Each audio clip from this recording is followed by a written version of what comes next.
Hey guys, so today I want to talk about how to manage your contractors. You know,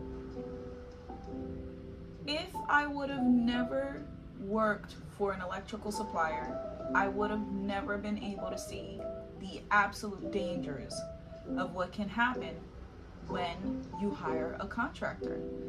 And honestly, I'm really grateful because I worked for a service provider, but before I worked for the service provider, I worked for an electrical contractor.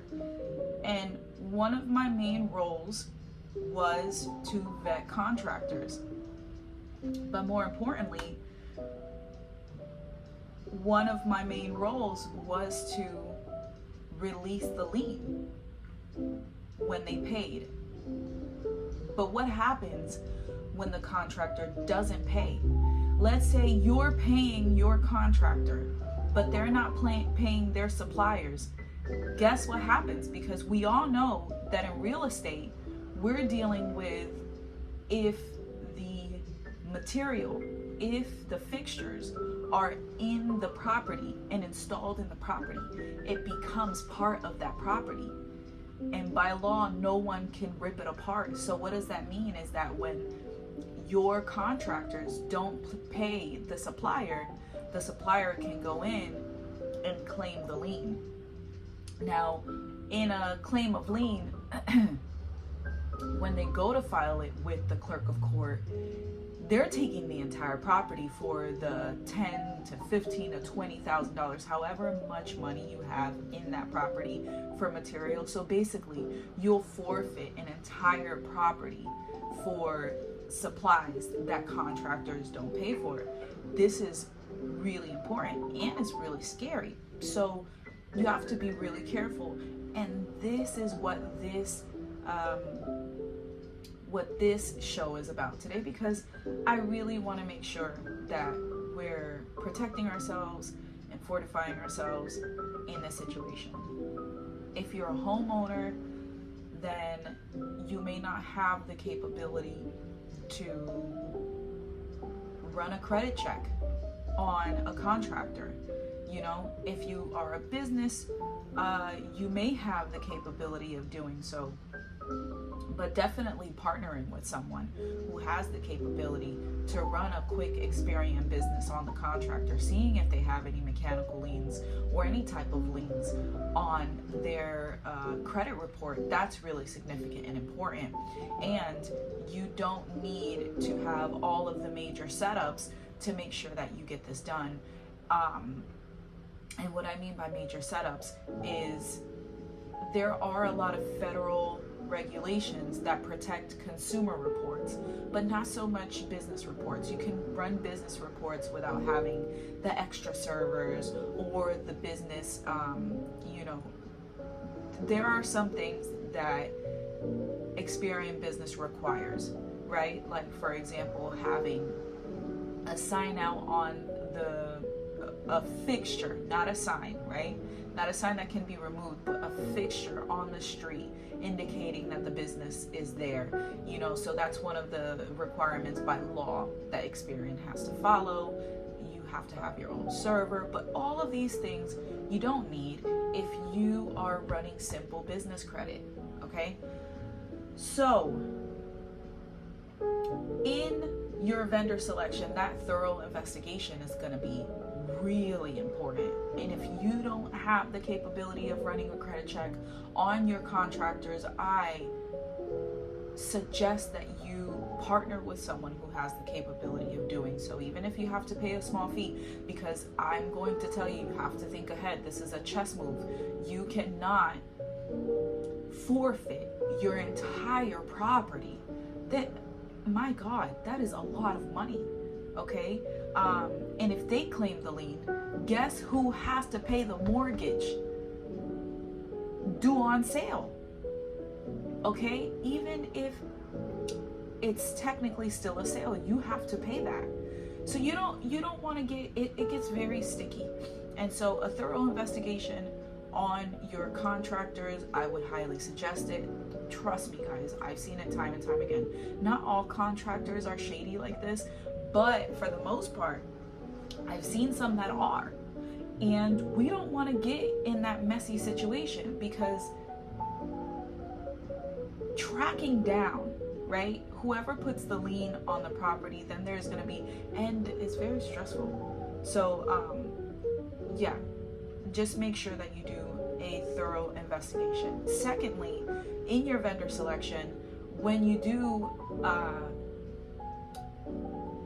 do hire a contractor, what you want to do is you want to present them with some really attractive proposals.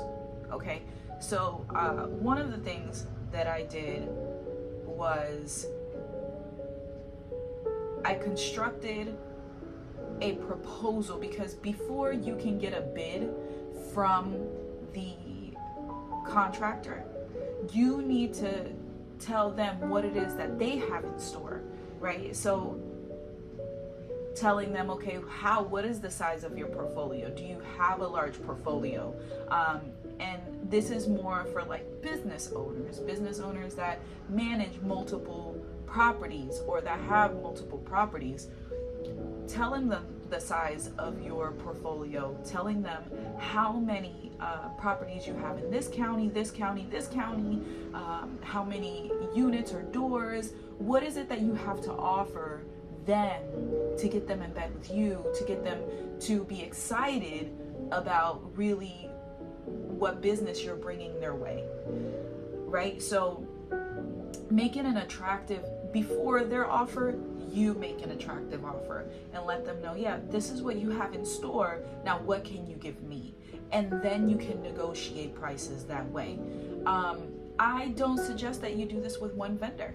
If you're going to go for a contractor, don't go to the first one, set it and done. No, it has to be some type of like Google search, right?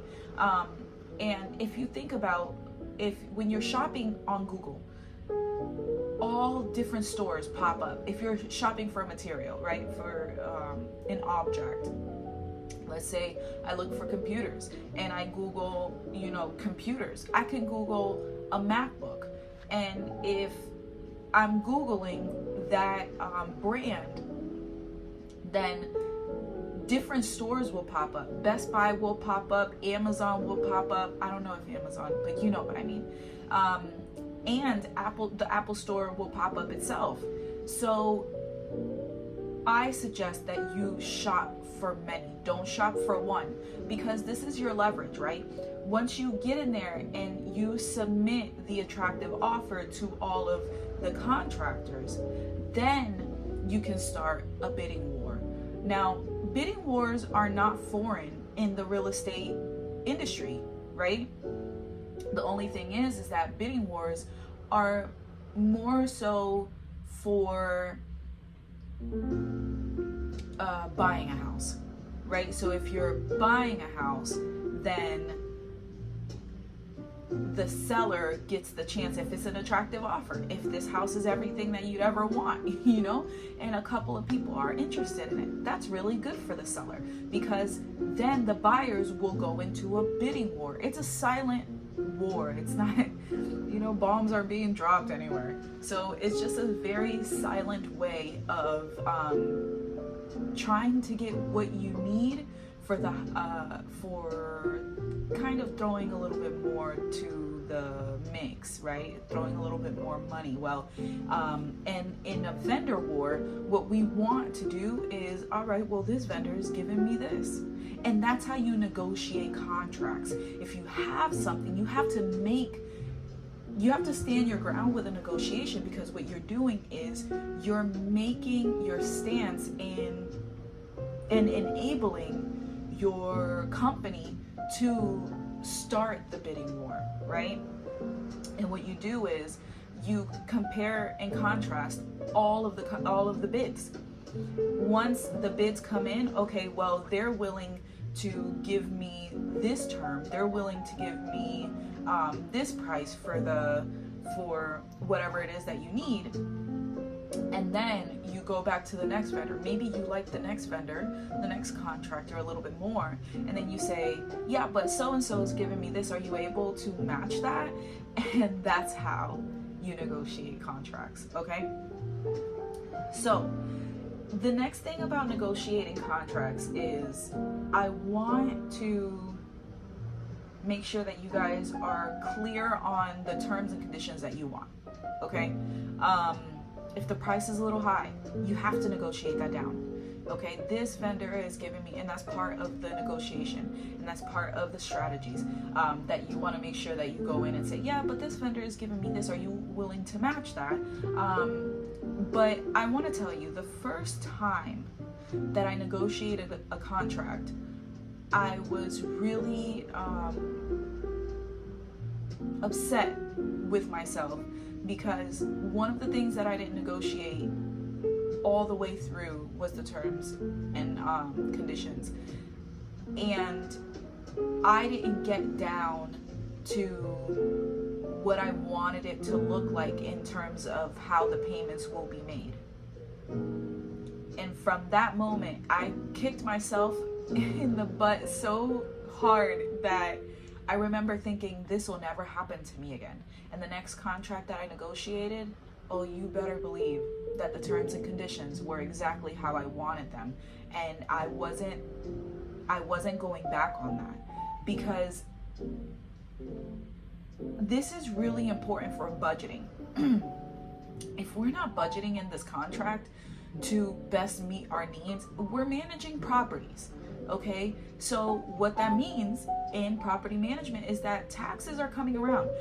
Taxes is a huge part of this management process, and you want to make sure that if the taxes aren't fixed into the mortgage, you want to make sure that you are budgeting around taxes, right? I can't make the payment that time. Okay, and you put that in the contract, you put that in the agreement, because once this agreement is made, there's no going back.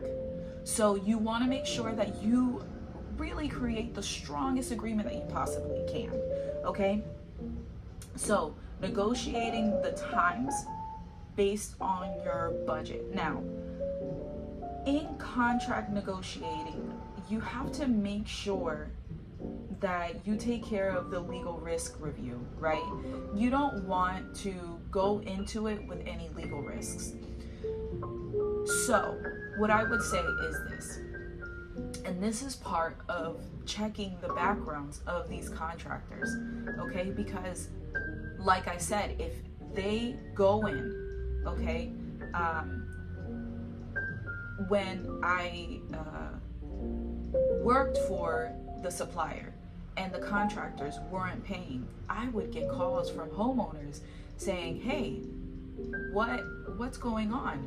I paid the contractor, everything is paid, everything should be paid. Now, if they don't have any money in their savings, which is insane, but it happens, right? If they don't have any money in their savings and they're house rich and cash poor, then how are they going to pay off this lien, right? Because the lien isn't able to legally be put in until that loan has gone into default for about 120 days. And we're talking about mechanical liens, okay? We're not able to put those in and file those with the clerk of court unless we show a ledger of how long this account has gone, delinquent. And that's significant, right? So we want to make sure that we're taking care of legal risk management. And for example, I'll give you an example, because recently I had to look at a lead-based paint review for different contractors to see how we were going to remediate lead-based paint. Well, if you don't know, lead-based paint has to be removed by an EPA certified technician.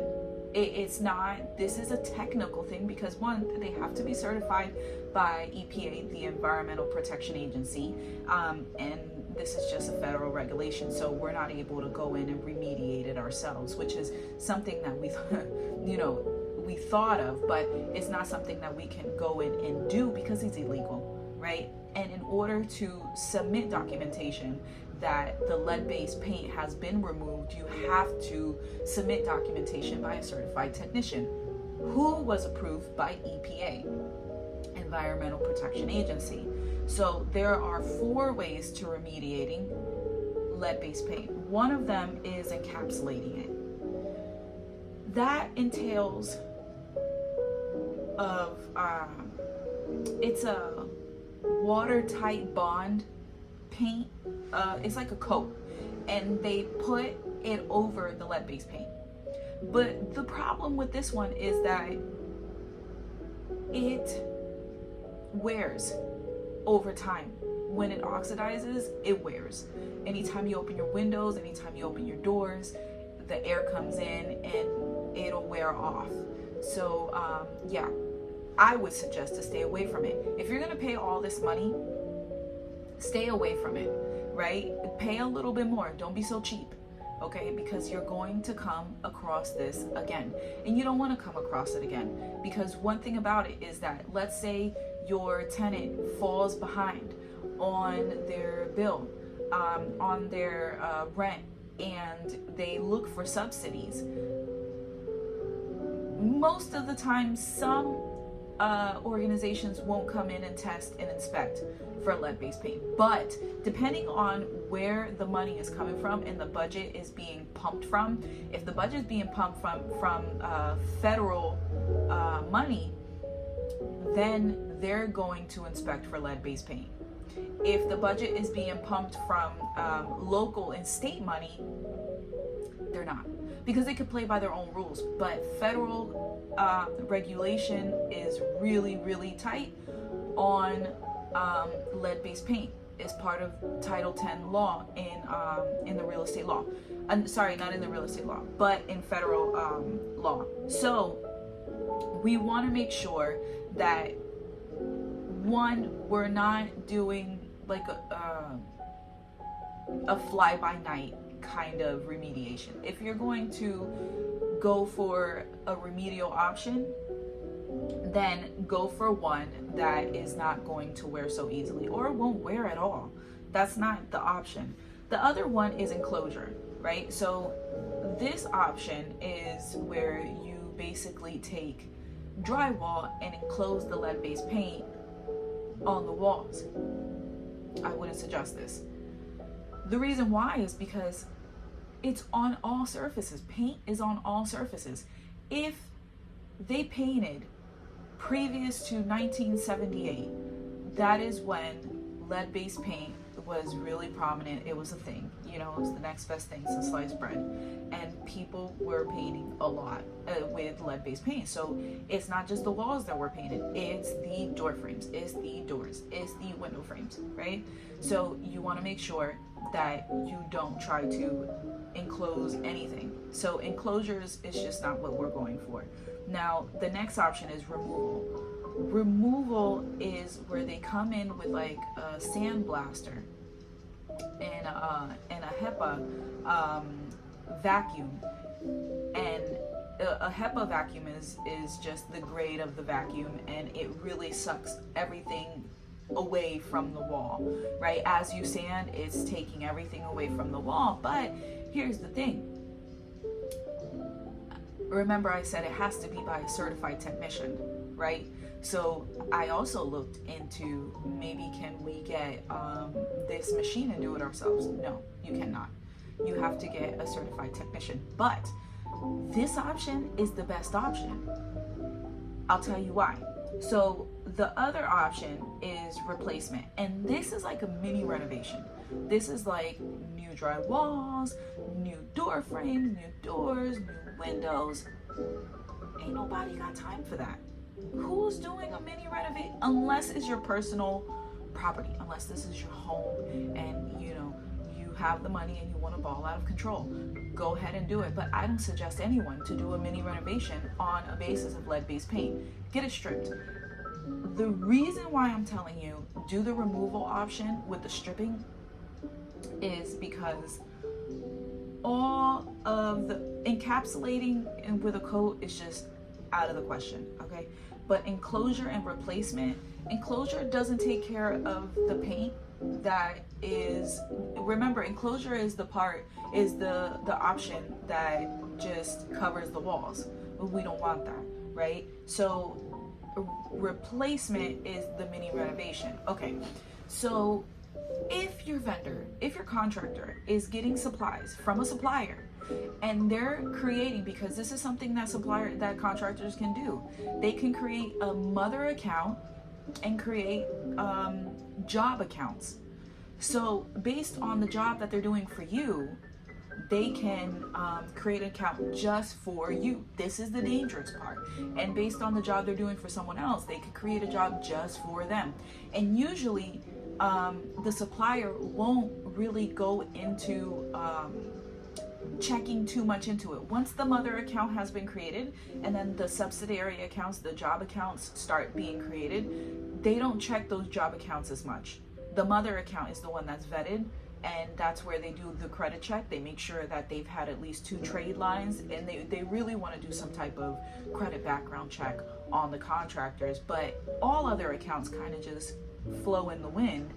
And that means that if $5,000 have been loaned out to your property, to your address, then when if the supplier doesn't get paid, guess whose house, guess whose property they're putting a lien on? Yours, not the contractor. The contractor doesn't have anything. What does he have? Everything is in your property. And really, they're not going after the contract, they're going after you. And as unfair as it sounds, it is what it is, right? So you want to stay away from any type of remediation that is going to allow a contractor to put material in the home. Not only that, it's expensive, right? You're already paying for labor.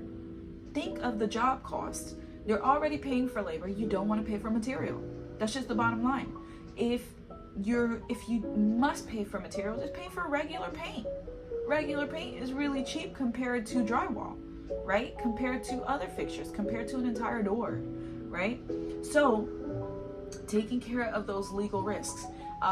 And if you absolutely must get material in the home, you need to ask the contractors for their release of liens. Ask all of them for their release of liens. This is new material, that's fine. Can I get a copy of the release of lien? You need to get the copy of the release of lien and get the final copy of the release of lien. The partial release of lien is when you're making payments on the loan. But there's still a balance on the loan, right? Anything they take out on credit will have a lien on it. Secondly, once they finally pay off all of the material with that supplier, you want to make sure you get a final release of lien. That final release of lien will be binding at $10, right? If you look at your deed, that deed is binding at $10 because this is legal jargon to ensure, and it's saying, okay, this has been completely released to this person, okay? So the $10 final release of lien is gold, all right? Now, you want to maintain regular communication, performance monitoring, all of these kinds of things. And the way that you want to do that is you don't want to micromanage anybody, but you definitely want to go in and say, hey, what is your schedule for this? I need to make sure that I'm reporting to the town of Brookhaven. I need to make sure that I'm reporting to DHCR, right? These are some entities here in New York that do give money, right? The town of Brookhaven, LIHEAP. I need to make sure that because LIHEAP, whenever they give subsidies, they do inspect for lead-based paint. And Section 8. Section 8 inspects, remember, any entity that gets their funding from federal means, okay? So, and keep it on your calendar. Hey, I need, and a soft answer turns away wrath, okay? we have to make sure that we're looking at these biblical principles, because anything that, when we're in business, we definitely have to make sure that we're using the Bible for our basis to do business, because the Bible is a book of the mind. And when the Bible says God opposes the proud, it's not talking about some exterior God, some foo-foo exterior God that we don't know. It's talking about each other. People are God. And that's, Psalm 82:6. I have said you are all gods because you are the sons of the Most High. So when you're dealing with people, and when we're dealing with the mind and how to manage people, we have to remember that the Bible is everything that the Bible says. God did this, God did that. It's talking about people. Okay? Now, there's another scripture that says that a soft answer turns away wrath. So when you come and you're managing these contractors, you don't want for them to do something to hurt you. So you have to be really nice, right? You have to make sure that you're being cooperative with them, that you're being respectful to them, because God opposes the proud and a soft answer turns away wrath. So in your vendor management, in your relationship management, asking them, what is your schedule? When do you plan on getting this done? Oh, awesome. I have to make sure that I coordinate this with Section 8, with LIHEAP, so that they know when they can come back for inspection. I have to make sure that works for them. I have to make sure that our deadline to remediate this isn't going to pass what you're doing. So I just want to coordinate, and I really appreciate your help. I really appreciate you communicating with me and showing gratitude. Gratitude is huge, right? Because we enter into his gates with thanksgiving and into his court with praise. And what we're entering into each other's gates with thanksgiving and into their court with praise. Hey, thanks so much for, getting back to me. Thank you so much for being punctual. I really appreciate that, right? So in that, I just complimented the contractor and I just thanked him. So I am now in his good graces. We enter into his gates, right? So now we're in a good place in this person's spirit, right? So now next, financial management. This is what I was talking about with the budget, right? This is why you want to go in and you want to negotiate this contract, this agreement, as firm as possible, because what you don't want is you don't want the terms and conditions to burn you. You don't want that. I had that and it did not feel good. It didn't feel good, and I wanted to make sure that I never made that mistake again, because the term and condition is really going to leave you in a good spot, right? Because you have to budget. And when you're managing a business, budgeting for at least a year is really important. But get this, the government doesn't manage their budgets for a year. And larger corporations like schools, they don't manage their budget for the year. They manage their budget for the next fiscal year. Governments manage their budget in terms, right? And what they do is they set laws in place so that they can put taxes in place to be able to manage their budgets and all of their programs more effectively. And that is why the government is still standing.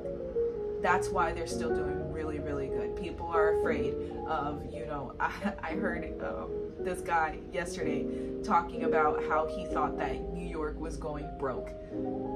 Get out of here, okay? Because everybody was moving out, and he was, listen, the government is standing strong in New York State. It doesn't matter if people are moving out of NYC. It does not matter. New York is standing strong, and we still have state taxes, okay? And the government is resourceful. The government is resourceful, and if you don't understand real estate, you'll never understand that that's not a possibility, okay? So anything is possible, but it's least possible with government, because they control. They're the ones who are in control. But anyways, budget tracking. budget tracking is really important, and putting that into your bids, putting that into your agreements. You want to do that, and you want to schedule these things around taxes. Tax is the number one goal in your business. You have to make sure that you don't get a tax lien on your property. You get that tax lien on your property, you either pay or the government is coming in and taking your property, right? So we want to make sure that we schedule things around that, and we want to make sure that we stay in business. So doing that for in your negotiation. And I have to tell you that if you're having a big issue with these things and you have to get remedial services out to your property, you want to make sure that you do this. You want to make sure that you get this done, because what you don't want is for the cost to go through the roof. To get remedial services for lead-based paint, that costs on average anywhere from $8 to $15 per square foot. So take that into consideration. Once you have all of your units that need to be remediated, then you go in with a special juicy offer. Okay? Now, I would say the next really important thing is performance evaluation. In your agreement, you want to make sure that you put somewhere in there some type of pull-out clause, some type of buyout. You don't want to stay in a contract with someone who isn't doing what they're supposed to be doing. So putting in the agreement an early termination clause, and letting them know, if for whatever reason you have certified that this has been remediated and we don't pass the reinspection, we are able to terminate this agreement. Period. There is no ifs, ands, and buts about it, because a remediation is extremely expensive. So we don't have time to play. You either get it done, if you say you can get it done, get it done. If for whatever reason we fail this inspection, you're out of here, right? Hey, but in professional terms, right? Per my last email, if you say something in the contract, you could simply say early termination clause. If we fail inspection, then we are entitled for the services to be redone free of cost, or we will find another contractor to do it and we'll bill you for it. Do you understand what I'm saying? I've seen contracts like that. You know, the big boys do contracts like that. Governments do contracts like that. So if you want to be on top and you want to make sure that your business is on top, you get the contract in firm. Okay? And, you know, this goes in for compliance. This is a compliance oversight, because we don't have the opportunity as property owners and as property managers to not be in compliance. So you have to make sure your vendors are in compliance, okay? And as you continue to manage vendors, and you continue to manage bids, and you continue to manage properties, rinse and repeat. As simple as that. And then you do the process over and over and over again. This is a thing. Contract billing is a thing. And before I let you go, I have to say, contract billing is a thing. Okay? That is part of the terms and conditions for your agreement. Contract billing is a thing. So, this is what you would, when you receive the invoice from the vendor, you don't pay that invoice until you compare it. This has to be reconciled to the contract. Once it's reconciled to the contract, then we pay invoices. But until it's done, then we don't pay the invoice until it is re-inspected. This is something that is really important to put in the contract, in the agreement. Because if we fail re-inspection, you're not getting paid, because we paid you to pass inspection, right? And until we pass inspection, you will not be able to receive payment. Now, in a professional way, you can say this in your agreement. But this is just me and you talking, you know what I'm saying? We're talking here. So in this situation, you definitely want to make sure that you have the upper hand. It's all about you. And it's all about your property. And it's all about your company. Otherwise, this vendor is not benefiting you. It's not a convenience to you. And you need to get out of that relationship. It's a bad relationship. Bad for business. Till next time, guys.